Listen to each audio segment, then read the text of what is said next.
ആൻസി, അവരിനി നമ്മളെ കണ്ടു കാണോ?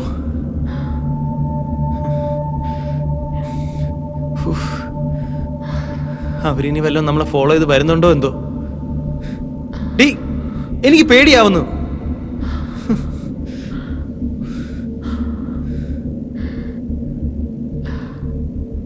എന്നാലും ഹരിസാർ ജോൺ സാറിനോട് ഇങ്ങനെ ചെയ്യുന്നു ഞാൻ സ്വപ്നത്തിൽ പോലും വിചാരിച്ചില്ല.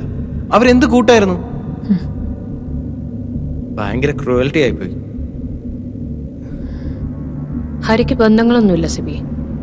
അയാൾ ആരെയും ചതിക്കും. അയാളുടെ ഉയർച്ച മാത്രമേ അയാളുടെ കണ്ണിൽ കാണൂ. നീ പെൻഡ്രൈവ് ഒന്ന് കണക്ട് ചെയ്തേ. ഓ തന്നെ.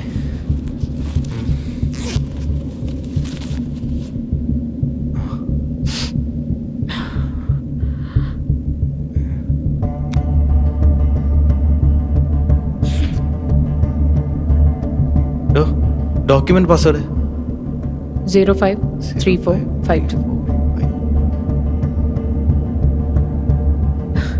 ജോണച്ചനെ രക്ഷിക്കാൻ ഇതല്ലാതെ വേറെ വഴിയില്ല. ഇതിൽ നമുക്ക് ജയിക്കണം സിബി.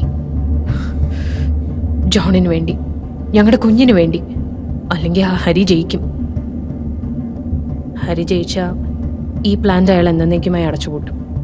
പിന്നെ എൻ്റെ ജോൺ ഒരിക്കലും പുറം ലോകം കാണില്ല. ഒരുപാട് ആളുകളുടെ ജീവിതം മാറ്റിമറിക്കാൻ കെൽപ്പുള്ള ഈ പ്ലാന്റ് ജോണിന്റെ സ്വപ്നമായിരുന്നു. നിനക്കൊന്നും മനസ്സിലായില്ലല്ലേ? എല്ലാ കാര്യങ്ങളും ഞാൻ നിനക്ക് വഴിയെ പറഞ്ഞു തരാം. നീ വേഗം പണി തീർക്ക്. ആൻസി, എല്ലാം എടുത്തു. പക്ഷെ ഒരു പ്രശ്നമുണ്ട്. എന്ത് പ്രശ്നം? ഇതിൻ്റെ അകത്ത് റേഞ്ച് ഇല്ല. പുറത്തിറങ്ങിയാലേ അയക്കാൻ പറ്റൂ. നമുക്ക് പുറത്തിറങ്ങിയാലോ? ഇപ്പൊ പുറത്തിറങ്ങുന്ന റിസ്കാ. അവരെന്തായാലും പുറത്ത് കാണും. ആണോ? എന്നാ പിന്നെ ഒരു പണി ചെയ്യാം. ഫയലെല്ലാം അറ്റാച്ച് ചെയ്ത് മെയിൽ അയച്ചിടാം. അപ്പൊ റേഞ്ച് വരുമ്പോൾ താനേ പൊക്കോളൂ. അങ്ങനെ ഒരു സ്കീമുണ്ട്. ആണോ? എന്നാ അടിക്ക്. info@24news.com, asianetnews@gmail.com, news@manoramanews.com.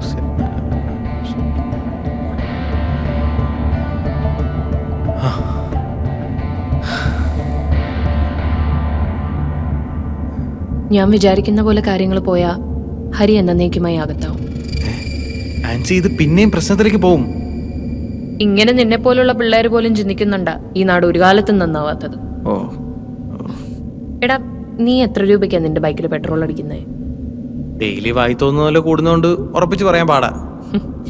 സാധാരണ അങ്ങോട്ടും ഇങ്ങോട്ടും ഒരു കാര്യത്തിനും യോജിക്കാത്ത നമ്മുടെ കേന്ദ്ര സർക്കാരും സ്റ്റേറ്റ് സർക്കാരും ഈ ഒരു കാര്യത്തിന് മാത്രം ഒന്നിച്ചു നിൽക്കുന്നത് എന്തിനാണെന്നറിയോ? എന്തിനാ? ഇന്ത്യയെക്കാൾ ഡെവലപ്ഡ് അല്ലാത്ത രാജ്യങ്ങളിൽ പോലും പെട്രോളിന് ഇത്രയും വിലയില്ല. എന്താ? ഇവിടെ പെട്രോൾ വില കുറയ്ക്കാൻ ബഹളം ഉണ്ടാക്കുന്ന പ്രതിപക്ഷം അവര് ഭരിക്കുന്ന നാട്ടിൽ പെട്രോളിന് വില കുറയ്ക്കില്ല. അതെന്താ?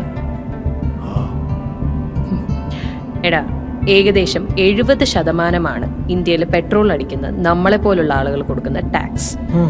ബാക്കി 30% ഉള്ളൂ പെട്രോളിന്റെ വില. എന്റെ കണക്കൂട്ടൽ ശരിയാണെങ്കിൽ പെട്രോളിന്റെയും ഡീസലിന്റെയും വില ഇനിയും കൂടും.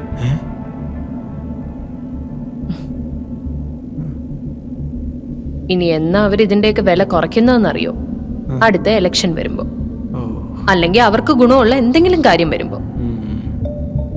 ആ സമയം അവർ ഒറ്റയടിക്ക് നമ്മൾ ഞെട്ടുന്ന ലെവലിൽ ഇതങ്ങ് കുറയ്ക്കും. അപ്പൊ ഈ പൊതുജനം എല്ലാം അങ്ങോട്ട് മറക്കും.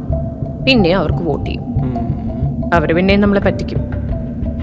ഇനി ഇലക്ഷന് മുന്നേ എങ്ങാനും എന്തെങ്കിലും കാരണം കൊണ്ട് അവർ കുറച്ചാ അതിനും അവർക്ക് കൃത്യമായ അജണ്ട ഉണ്ടാവും. ചോദ്യം ചെയ്താൽ പറയും രാജ്യത്തിന് വരുമാനം ഇല്ലാത്തതുകൊണ്ടാണ്. അതെന്താ? ഇന്ത്യക്ക് പെട്രോളിനും ലിക്കറിനും മാത്രമേ വരുമാനം ജനറേറ്റ് ചെയ്യാൻ പറ്റുള്ളൂ. സ്കൂൾ ഡ്രോപ്പ് ഔട്ട് ആയിട്ടുള്ള രാമർ പിള്ളൈ, വെറും ഒരു മെക്കാനിക്കായ മുഹമ്മദ് റൈസ് മർക്കാനി, ഇവരെ പോലെ ഒരുപാട് മിടുക്കരായിട്ടുള്ള ആൾക്കാർ പെട്രോളിന് ഓൾട്ടർനേറ്റ് ആയിട്ടുള്ള ഫ്യൂവൽസ് കണ്ടുപിടിച്ച് അത് സക്സസ് ആണെന്ന് പ്രൂവ് ചെയ്തിട്ടുള്ളതാണ്. മിടുക്കരായ 36% ഇന്ത്യൻ സയന്റിസ്റ്റ് നാസയിൽ വർക്ക് ചെയ്യുന്നുണ്ട്. എന്നിട്ടും എന്തുകൊണ്ട് പെട്രോളിനും ലിക്കറിനും അല്ലാതെ വരുമാനം ജനറേറ്റ് ചെയ്യാൻ പറ്റുന്നുള്ള ഒരു സോഴ്സ് ഇന്ത്യക്ക് കണ്ടെത്താൻ പറ്റുന്നില്ല? അതിനെപ്പറ്റി നീ ആലോചിച്ചിട്ടുണ്ടോ? കാരണം അത് നടന്നാൽ വേൾഡിലെ 3rd most crude oil consume ചെയ്യുന്ന രാജ്യം എന്ന പേരിൽ നമുക്ക് കിട്ടുന്ന ബിസിനസ് നമുക്ക് നഷ്ടമാവും. നമ്മളെല്ലാം എങ്ങനെ ജീവിക്കണമെന്ന് തീരുമാനിക്കുന്നത് ഇവിടുത്തെ രാഷ്ട്രീയക്കാരും അവരെ ഭരിക്കുന്ന കോർപ്പറേറ്റുകളുമാണ്. ഓ, പിന്നെ നമ്മൾ എങ്ങനെ ജീവിക്കണം നമ്മളാണ് തീരുമാനിക്കുന്നത്. ഞാൻ ജീവിക്കുന്ന എന്റെ ഇഷ്ടത്തിന്. ആര് പറഞ്ഞു? നീ എന്ത് കാണണം, നീ എന്ത് കഴിക്കണം, നീ ഏത് ബാങ്കിൽ അക്കൗണ്ട് ഓപ്പൺ ചെയ്യണം, എന്തിന്, നിനക്ക് എത്ര കുഞ്ഞുങ്ങൾ വേണമെന്ന് പോലും തീരുമാനിക്കുന്നത് ഇന്നിവിടം ഭരിക്കുന്ന കോർപ്പറേറ്റുകളാണ്. നിനക്കറിയോ സിബി, ഇന്ത്യയിലുള്ള 65% ആളുകളും ഒരു ദിവസം 150 രൂപയിൽ കുറവ് വരുമാനമുള്ളവരാണ്. അങ്ങനെയുള്ള ആളുകളുടെ ജീവിതം പച്ചപിടിപ്പിക്കാൻ പാകത്തിനായി ഇന്നോവേറ്റീവ് ആയിട്ടുള്ള പ്രോജക്റ്റുകൾ ജോണിനെ പോലുള്ള എത്രയോ മിടുക്കന്മാർ ഇവിടെ പ്രസന്റ് ചെയ്തു. അവരുടെയൊക്കെ പ്രോജക്റ്റുകൾ ഇവിടുത്തെ ഗവൺമെന്റ് റിജക്ട് ചെയ്തു. പക്ഷെ കോർപ്പറേറ്റുകൾ കൊണ്ടുവരുന്ന ഏത് പ്രോജക്റ്റിനും ഇവിടുത്തെ ഗവൺമെന്റ് അപ്രൂവൽ കൊടുക്കും. എന്ത് നാടാ ഇത്? എന്താ അവർക്ക് മാത്രം ജീവിച്ചാൽ മതിയോ? ഇന്ത്യ മഹാരാജ്യത്തിന് മൊത്തം ഗുണം കിട്ടുന്ന ഒരു പ്രോജക്റ്റിനകത്താണ് നമ്മൾ ഈ ഇരിക്കുന്നത്. ഈ പ്രോജക്റ്റ് വന്നാൽ പൊല്യൂഷൻ കുറവുള്ള CNG കാറുകൾ ധാരാളമായിട്ട് നാട്ടിലിറങ്ങും. ഇവിടുത്തെ പെട്രോളിന്റെയും ഡീസലിന്റെയും ഇൻഫ്രാസ്ട്രക്ചർ മാറാതെ തന്നെ നിസ്സാര കാശിന് ആൾക്കാർക്ക് ട്രാവൽ ചെയ്യാം. അത്രയ്ക്ക് എഫിഷ്യന്റ് ആയിട്ടുള്ള ഒരു ഫ്യൂവൽ ഗ്യാസ് ആണ് ജോൺ മേക്ക് ചെയ്തിരിക്കുന്നത്. അതൊന്ന് വർക്ക്ഔട്ടായി കാണാനാ ജോൺ സിറ്റിംഗ് MP ആയ ഹരിയെ കൂടെ കൂട്ടിയത്. പക്ഷെ കൂടെ നിന്ന് ഇതിന്റെ വയബിലിറ്റി മനസ്സിലാക്കിയ ഹരി ഇപ്പൊ ഇത് കോർപ്പറേറ്റുകൾക്ക് വിൽക്കാനാണ് നോക്കുന്നത്. എങ്ങനെ?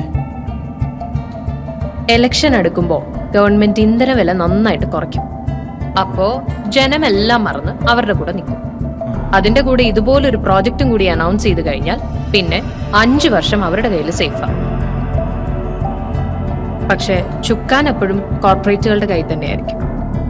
പിന്നെ പയ്യെ എല്ലാവരും ഈ ഫ്യൂവൽ യൂസ് ചെയ്തു തുടങ്ങുമ്പോൾ ഇതും ഇവിടുത്തെ പെട്രോളും ഡീസലും പോലെയാവും. എന്നാൽ ഈ പ്ലാന്റ് പൊതുജനത്തിന് പങ്കാളിത്തമുള്ള കോർപ്പറേറ്റ് കളികളൊന്നും നടക്കാത്ത ഇന്ധനവില പോളിംഗിലൂടെ ജനങ്ങൾ തീരുമാനിക്കുന്ന ഒരു സഹകരണ സ്ഥാപനമാക്കാനാണ് ജോൺ ശ്രമിച്ചത്. പക്ഷെ കൂടെ നിന്ന് ജോണിന്റെ അടിവേര് വരെ ഹരി മാന്തി. ഹരിയുടെ ഈ ചതി ലോകം അറിയണം. എന്റെ ജോൺ ഒരു ഫ്രോഡ് അല്ലെന്നും എല്ലാവരും അറിയണം. അതിനുള്ള ഡോക്യുമെന്റ്സാ നമ്മളിപ്പോ ഈ കണ്ട ന്യൂസ് ചാനലിലേക്കൊക്കെ അയക്കാൻ പോണത്.